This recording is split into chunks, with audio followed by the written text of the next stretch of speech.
Hi. நாங்க தான் உங்க அபியா நவிஃபான்ஸ். இன்னைக்கு வந்து சண்டே ஆனனால, இன்னைக்கு கொஞ்சம் வீட்ல இருக்கேன், ஃப்ரீயா இருக்கேன். ஸோ, இன்னைக்கு வீட்டுக்கு உள்ள இருக்க செடி நான் நான் வச்சிருக்க வீட்டுக்குள்ள இருக்க செடி, வெளிய இருக்க செடியெல்லாம் கிளீன் பண்ணி, கொஞ்சம் மெயின்டெயின் பண்ணி, தண்ணீல வச்சிருக்க செடிக்கெல்லாம் தண்ணி மாத்தி, அந்த மாரி பண்ணலான்னு பிளான் பண்ணியிருக்கேன். அதுக்கு முதல்ல ஃபர்ஸ்ட்ல நான் வச்சிருக்க இடத்த பாருங்க. இதுதான். மொத்தமே இந்த 3 செடிய தான் வச்சிருந்தேன். பக்கத்துல 2 செடிய வச்சு, இத வச்சு, ஓ! இதுல பாத்தீங்க தண்ணி எல்லாம் குறைஞ்சிருச்சு. இதெல்லாம் இன்னைக்கு ஃபர்ஸ்ட் இதா கிளீன் பண்ண போறோம். ஃப்ரெண்ட்ஸ், இப்போ இதுல தண்ணி ஊத்தியாச்சு, அதுலயும் தண்ணி மாத்தியாச்சு. லாஸ்ட்ல இதுதான். இதையும் நம்ம எப்படி வச்சிட்டோம்னா முடிஞ்சு. கிளீன் பண்ணியாச்சு. நான் இப்படி வச்சுட்டு போறேன்னா அடுத்த 2 நாள் கழிச்சு எல்லாத்தையும் கொண்டு இதுல போட்டு போயிருவாங்க. நம்ம நெக்ஸ்ட் பிளேஸ்க்கு போறோம். இதுதான். சரி, நம்ம கிளீன் பண்ணலாம். கிளீன் பண்ணி 1 வீக் ஆயிட்டு எல்லாம் வாட வர தொடங்கிட்டு. சரி, ஓகே, கிளீன் பண்ணலாம். ஹேண்ட் வாஷ் ஊற்றி வைக்கலாம்.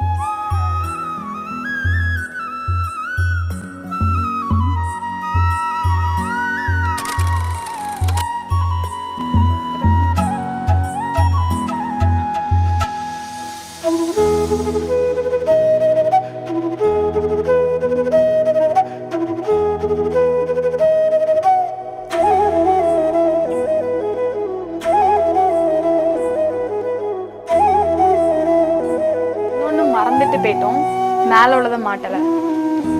ஸோ அதையும் மாட்டிடலாம்.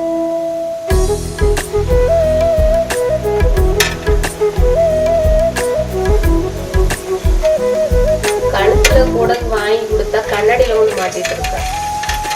கழுத்துல போட முடியல.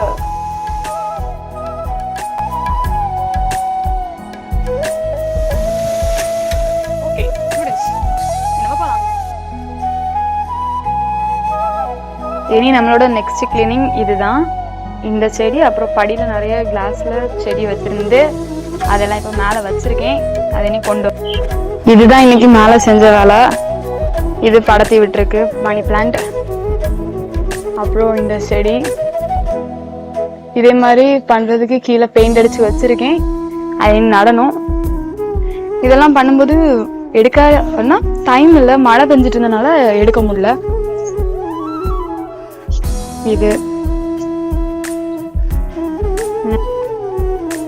இதுதான் அந்த படியில இருந்த கிளாஸ். 2 இடத்துல தான் வச்சிருக்கு. இனி எல்லாத்துலயும் எடுத்து கிளீன் பண்ணி தண்ணி மாத்திட்டு வைக்கணும். ஓகே, நம்ம இந்த இடத்தையும் கிளீன் பண்ணிட்டோம். இங்கே ஒரு 4-5 குப்பி தான் இருக்கு. இனி நம்ம நெக்ஸ்ட் vlogல நம்ம நெக்ஸ்ட் நிறைய குப்பி வச்சு வீடியோ எடுக்கிறேன். ஓகே.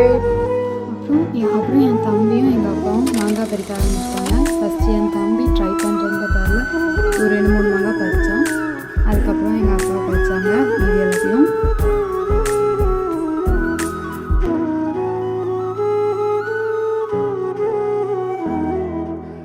அப்புறம் கீழே கிடந்ததில் உள்ள மாங்காய் நான் கொஞ்சம் பறித்தேன். அப்புறம் எங்கள் அம்மா ஆசைக்கு ஒன்று பறிச்சுக்கிட்டாங்க.